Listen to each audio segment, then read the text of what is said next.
qui sont nommés les administrateurs et qui représentent-ils, qui représentent-elles? 3 situations possibles. D'abord, la situation d'un OBNL, un organisme qui regroupe des membres, un membership. Les membres du conseil d'administration sont nommés par l'Assemblée générale annuelle. Habituellement, sur le principe, un membre, un vote. Ce qui est important aussi, c'est que ce système assez simple, habituellement, va avoir un petit niveau de complexité.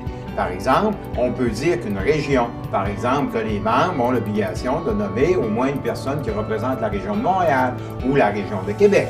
Mais tout ça sur le même principe, un membre, un vote, nommé par l'Assemblée annuelle.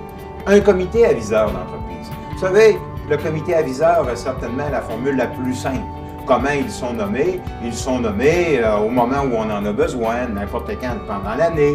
Quelle est leur durée de mandat jusqu'au temps qu'on en a besoin? Par qui sont-ils choisis? À ce moment-là, ils sont choisis aussi par la direction ou par les actionnaires sur un accord commun des intervenants. Par contre, concernant une entreprise, l'entreprise, les membres sont nommés par les actionnaires. Et là, ce n'est pas le principe un membre, un vote, c'est le principe une action. Alors donc, si comme actionnaire, je détiens 40% des actions, lorsqu'arrive l'élection, j'ai donc un pouvoir plus grand que quelqu'un qui détient 10% des actions. Souvent, aujourd'hui, sur les conseils d'administration, les gens ont des clauses spéciales qui vont faire, par exemple, que certains actionnaires disent « Moi, j'ai investi, je vais avoir 10% du capital, mais je veux que tu me garantisses au moins un siège sur le conseil d'administration. » Alors, il y a des formules de cette nature-là. Mais ce qui est important, et souvent pas su au niveau où ça devrait être, c'est qui représente les membres du conseil d'administration.